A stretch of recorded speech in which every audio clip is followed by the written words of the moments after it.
very man who was young and now is old, and still God is using him. A lot of things are happening around him, and he does not get tired. He is still carrying on with life. God is showing mercy upon his life each and every day. And so today we are continuing to understand, how does Joseph's life end? How does Joseph's life end? And so today we are actually doing our last part on the life of Joseph. It is the last part we are doing on the life of Joseph. We want to understand what happened, what went on to happen in his life. So today we are continuing there, Rin. Yes, and still I want to say you are very welcome. Those who are just joining in, my name is Uncle Isaac, all the way from Scripture Union, Uganda, leading us in our morning devotion this morning today. Well, let's carry on. Let's carry on to see what happens in the life of Joseph. Okay, let's go. Previously, we looked at these topics. We looked at these topics, the lessons we looked at. We started by knowing Joseph being sold by his brothers into slavery to Egypt by his brothers, of course, and he was sold to the Ishmaelite traders, and off he went.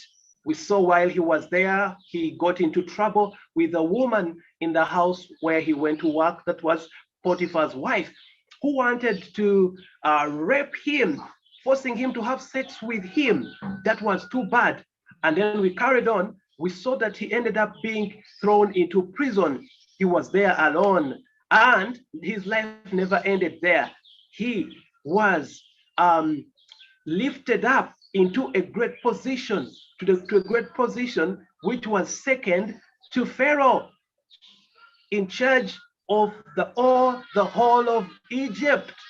We saw him yesterday, and then today we want to know, after him being lifted and he was there, what happened?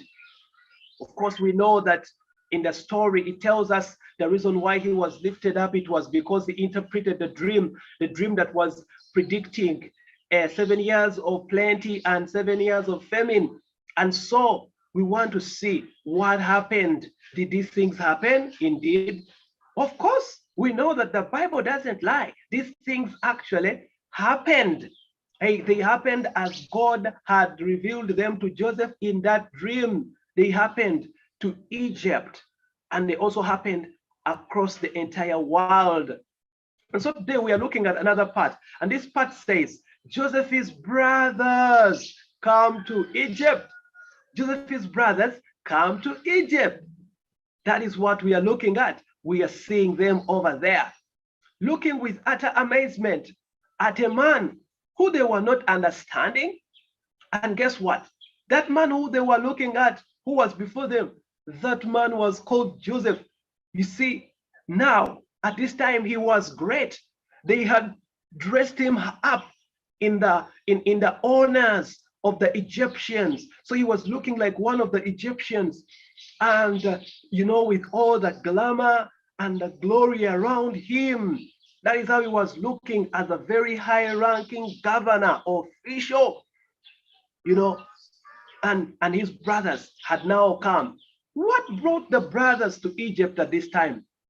The story tells us that after some time in the Bible, that is where we're reading from, in the book of Genesis, chapter 45, verse 1 to 15, it tells us that after a very long period of time, famine hit the world.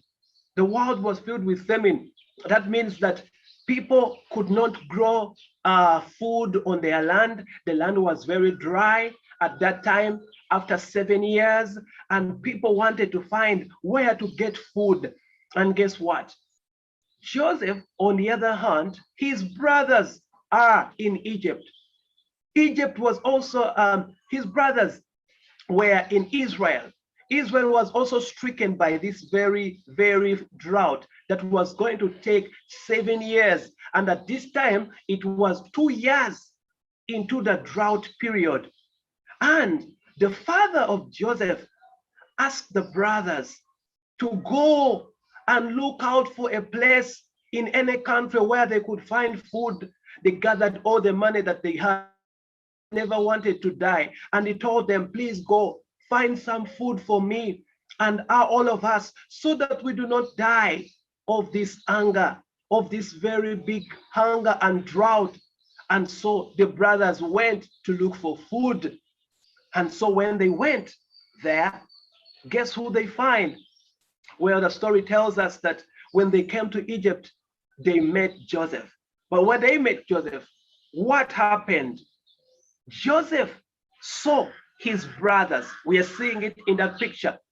Joseph saw his brothers who were among the very many other people who had come to look for food in Egypt. When he saw them, he was so filled with happiness and joy in his heart, because he knew these, my brothers, are still alive. It also could be telling me that my father too and all my family are still alive. He looked at them. He was so happy to see them after a very long period of time. Remember, it was last time we read and studied yesterday that when Joseph was lifted into the place of being a governor, he was 30 years old.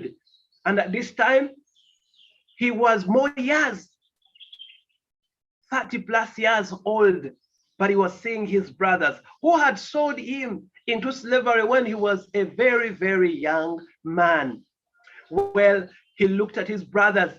Joseph took them aside and he removed the garment of his head so that they could recognize him. And he told them, look, I am Joseph, your brother, the one who you sold to the Ishmaelite traders off to Egypt. And guess what? See how they were looking with their eyes wide open. They were like, you are Joseph? They were terrified with fear. They were even out of words. They started to look at each other. What is going to happen to us? What is going to happen to us? They didn't know what was going to happen to them next. Why? Because at that time, Joseph would do everything. If he was to say, I am going to punish all of you, maybe by killing you, all of them would be dead right there before his face. Why? Because at this time, Joseph was a very respected man in Egypt. But then he looked at them. Some of them started to tear down. Some of them had tears of joy. Joseph, on the other hand, for him, it was all tears of joy. He started to ask them about their father, about the other people. At that time, they had come, and they hadn't come with their little brother, Benjamin, the last brother to Joseph, the youngest. They had not come with him. And so Joseph started to ask them, how are they doing? How is my father? Is he still alive? How is Benjamin? Is he still alive? Oh, I love you. I have been missing you, my brothers. Oh, he went ahead to touch them and hug them. He called them to a secret place. He had them given a big banquet that was food. They served them. They gave them very good hospitality. Wow. Joseph was looking at his brothers. And of course, after some time, Joseph, when his brothers expected him to revenge and maybe do bad to them, guess what Joseph did? He gave them all the food they wanted. He did not even charge them of any food. He didn't charge them any money.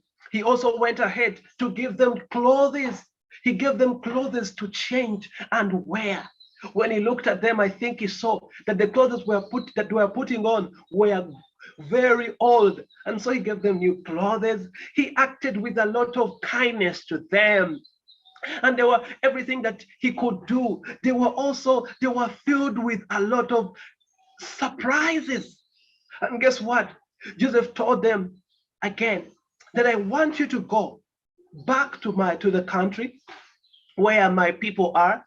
I want you to collect them, collect all of them, bring them to Egypt, because here in Egypt we have a lot of food, a lot of food. And let me tell you one thing which you never knew. We are only into 2 years of a 7 years of famine and drought. And here in Egypt, God sent me ahead of you.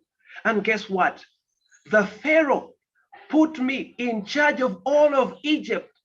So I'm in charge of all the food, and I am in charge of all over the land of Egypt. Guess what? I have authority to get you some land here. Go gather my father, all my family, and all my brothers. Bring them here. Let them come in Egypt so that we can be safe, lest we die, lest you die of too much hunger. And so what happened? The brothers of Joseph went back home. I wonder what was in their mind when they met their father. Remember, they had told him that Joseph had died, but we see that Joseph never died. I wonder what they told him, what stories they kept on telling him about the existence of their brother who they had lied about being dead. See, they went ahead, but remember, they had to do all that they were supposed to do. And they had to tell the father. They carried the father. And Joseph never just told the brothers to go alone. He actually gave them some chariots to escort them so that they collect everyone and all their property that they could be able to collect, and they bring them to Egypt along with their father. And see, in this picture, they brought the father of Joseph to Egypt.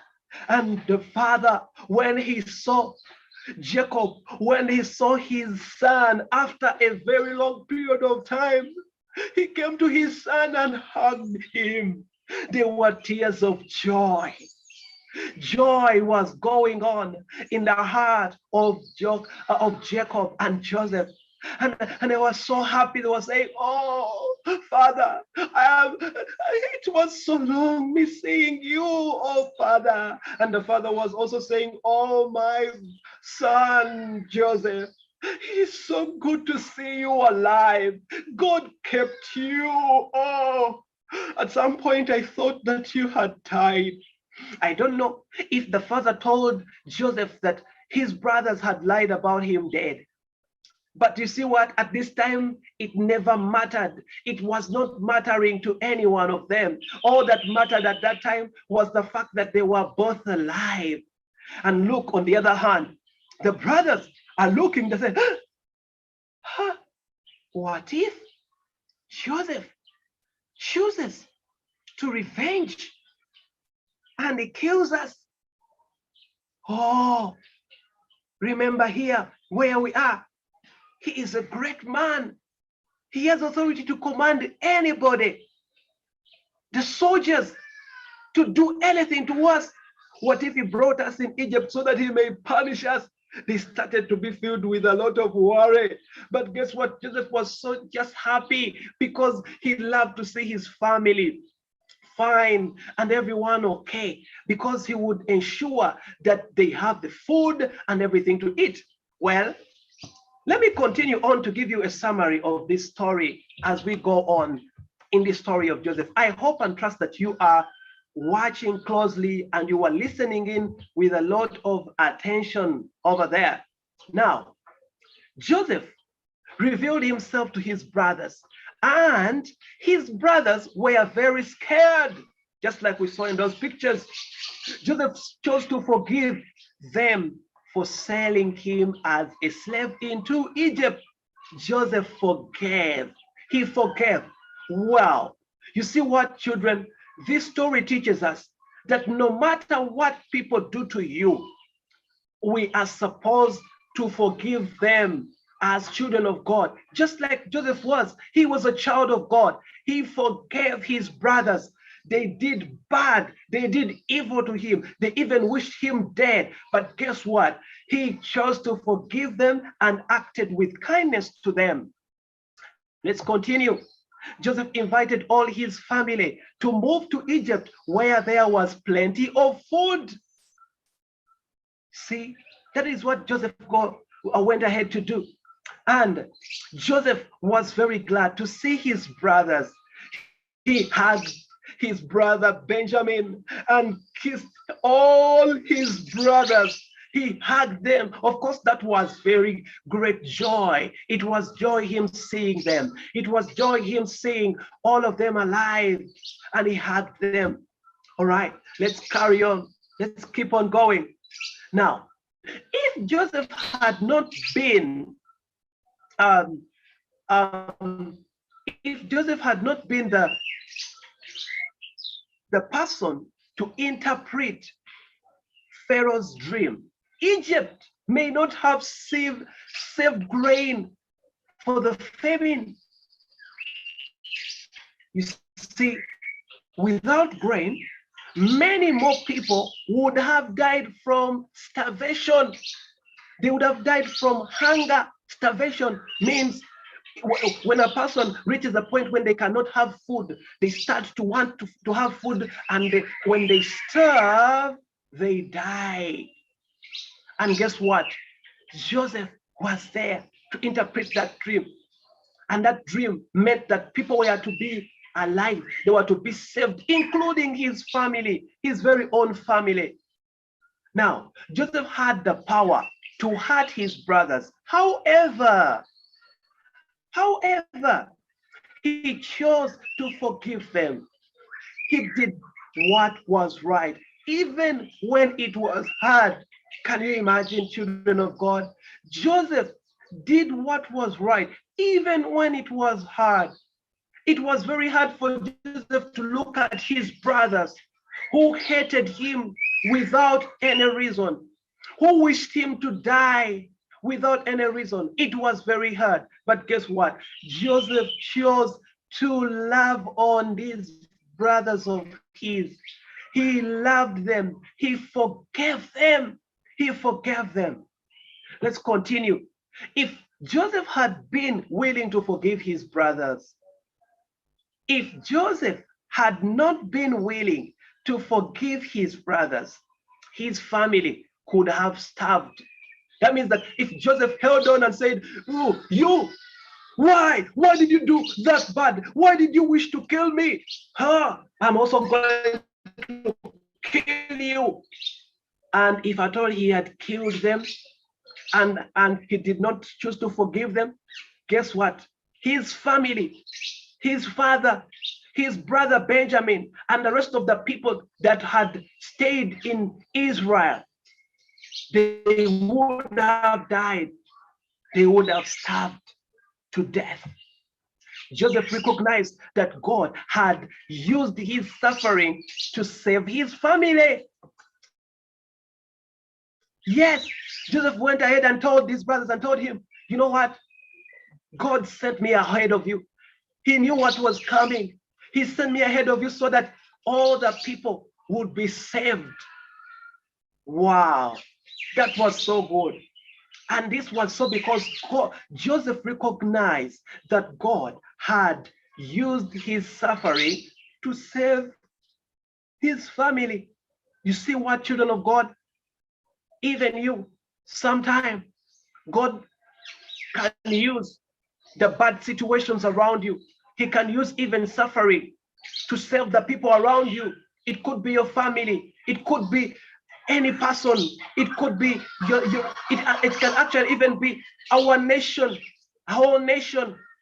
Like Uganda, God can use you, even in your suffering, to save others. Wow. Now, we see that God can bring good things through difficult situations. God can bring good things through difficult situations. That is what we are learning even out of the life of Joseph here. That even though Joseph's life was so filled with a lot of difficulties, like we saw in the stories back then, God still used those difficult situations to bring about good things. just like it was and it is in the life of Joseph, you know. And here we are called to obey. And we say here, just trust and obey him like how Joseph did. You as children of God, all you have to do is to trust and obey Jesus. Trust and obey God, just like Joseph did. He did that. And when he did it, it paid back, and it paid big. He was promoted to a very big position in a foreign country, in a foreign nation, the nation of Egypt. And so here we are saying, God can bring good things through difficult situations. You know, even in this situation of COVID-19, where life has become difficult for every person all over the world, guess what? God still can bring good things out of this difficult situation. And in this period of time, all we need to do as children of God is to trust and obey him, just like Joseph did. Yes. And so as we are coming to the close of our class here, I want to hear from you. And I have some few questions for you here, for us here. And teacher is going to help me pick on some people to share and tell us what they think about these questions. Now, question number one says, why did Joseph's brothers come to Egypt? Why did Joseph's brothers come to Egypt? Yes, yes, yes, let me hear from you. Why did they come to Egypt? I see some hands over there. Please, teacher, you can help me pick some people, and they will respond to this question. I need only 2 people to respond to this one. Yes, please. Why did Joseph's brothers come to Egypt?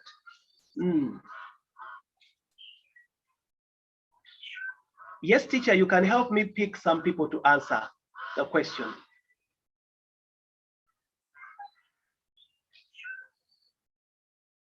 Okay.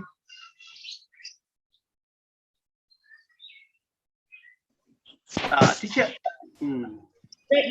They come to look for food. Yes, yes. Joseph's brothers came to look for food. Thank you so much. Thank you so much. Any other answer? Any other person with an answer? Yes. Why did Joseph's brothers come to Egypt? Their father sent them to get more food for the family. Yes, their father had sent them to go and get more food for their family. Thank you so much, children of God. It means that you're being attentive in the class. Question number 2. Let's go on. How did Joseph react?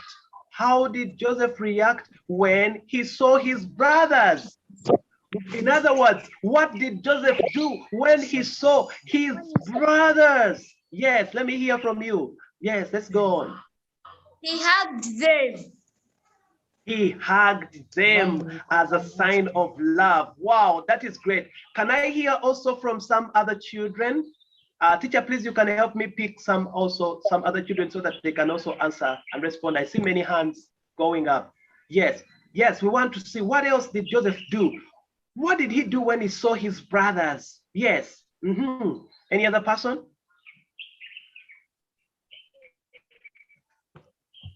Okay. I see many hands up there. Yes, please.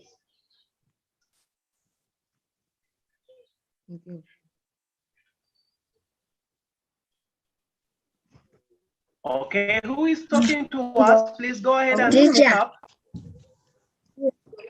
Yes.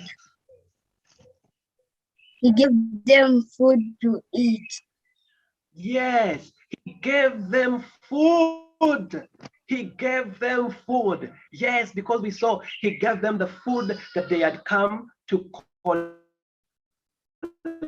collect in Egypt. All right. Any other person? Any other person? Any other person One more person on this question, and then we carry on. How did Joseph react? What did he do when he saw his brothers? Of course, we see number one, he gave them food. Any other? Any other? Yes, I see more hands there, please. I need one more person there. Yes, let's go.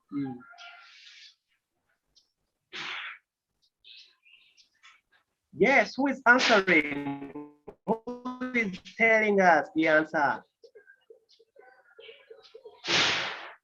Okay.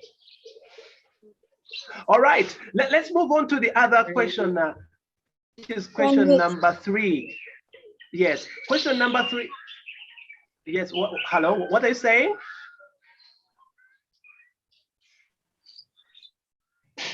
All right, let's go to question number 3. Question number 3 says, how did God bring something good through a difficult situation? How did God bring something good through a difficult situation? How did God bring something good through a difficult situation? Yes, let me hear from the children. How did God bring something good through a difficult situation? Of course, we are talking about the story of Joseph. Yes. Yes, yes. Let me hear from you. Anyone ready to share with us? I see some hands. Teacher, please help me. Just speak on faster.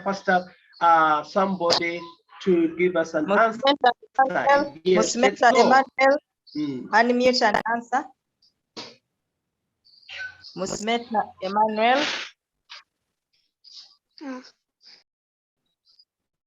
Okay, if Musmeta is not answering, Kabuye Samuel, unmute. Kabuye Samuel, unmute and answer. By his brother selling him into slavery. Oh, yes. Yes, God actually did that. Of course, when Joseph's brother sold him, situation very difficult. But remember where we are? Something good came. Where? The children of God, the children of Israel, and all the other people. God saved from starvation, from famine and hunger. All right, let's go to the last question. The last question says, what opportunities do you have to do what is right? To do what is right, even when it is hard. What opportunities do you have to do what is right? Opportunities. Now, this question goes to us, to you as a child. What opportunities do you have to do what is right, even when it is hard? Yes. Can you answer? If you have an opportunity there. Mute and answer. Okay. If Ivan, okay, Ivan and Danny, unmute and answer.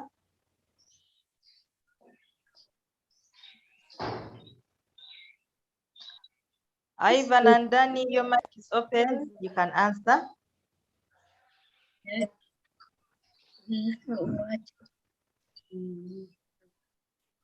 Okay. I think let us Tina, there's Tina, Mary, and Eliza. Unmute. Unmute and answer.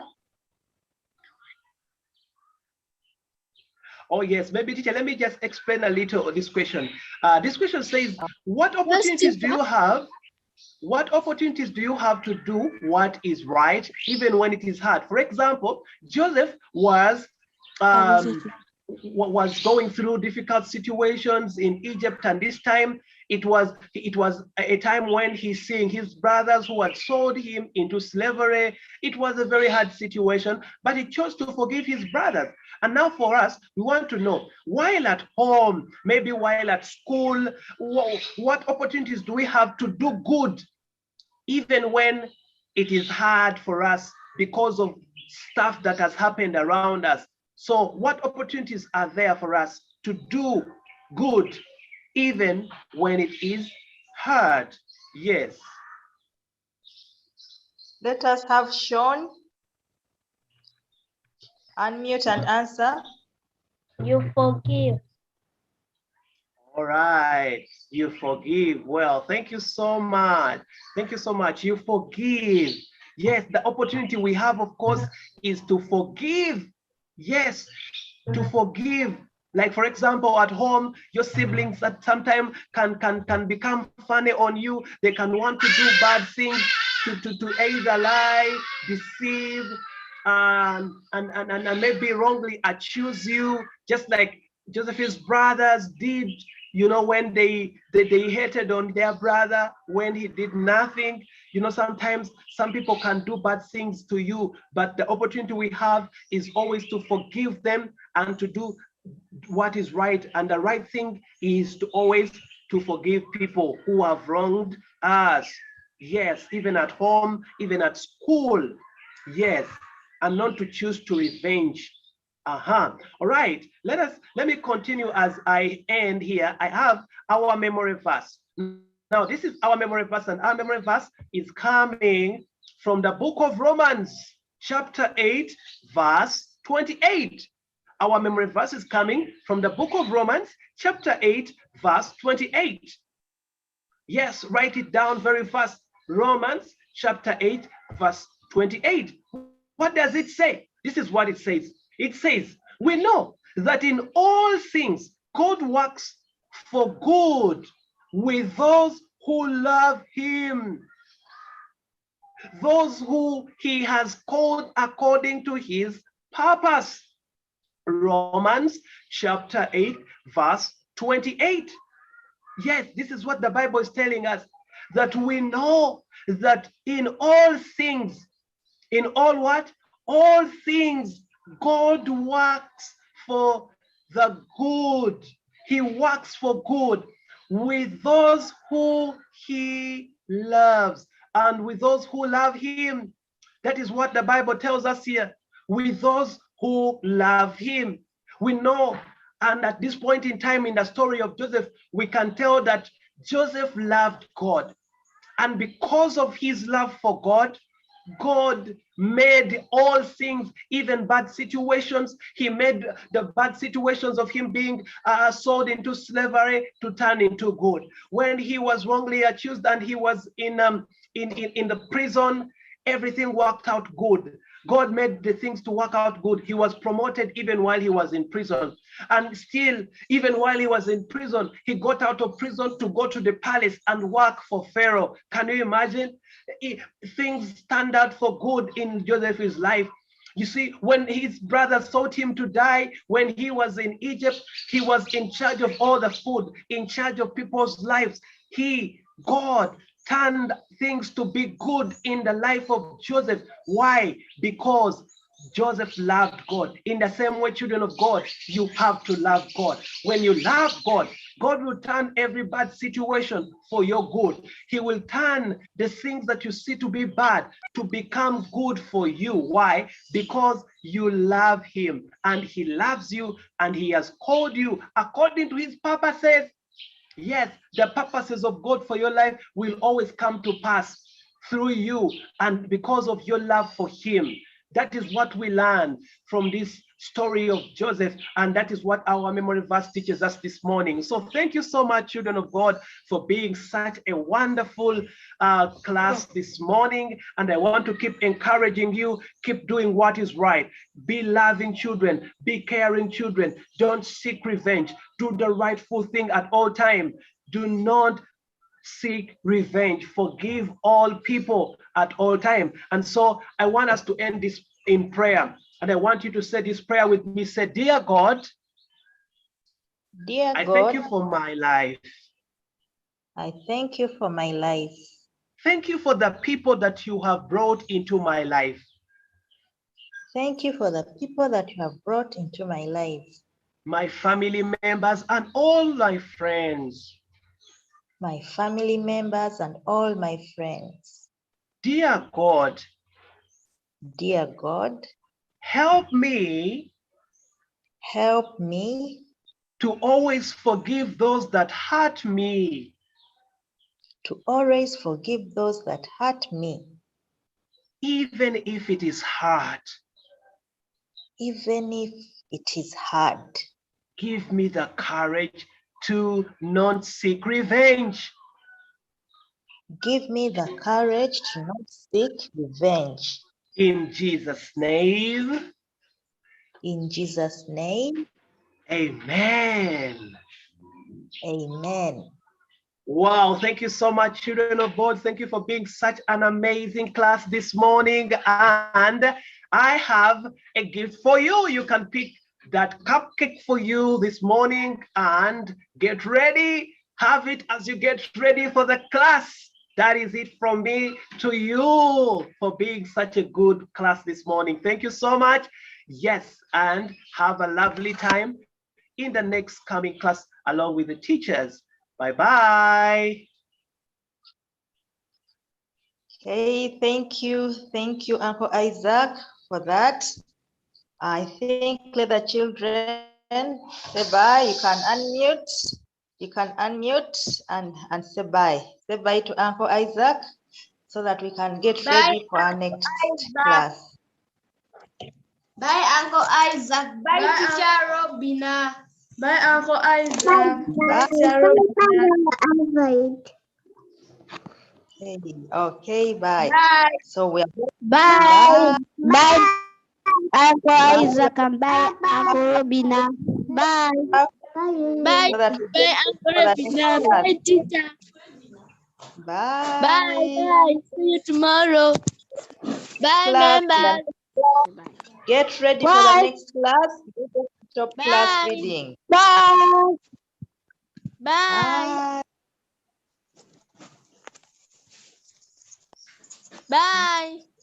Stop being a lazy bum. Stop. Right.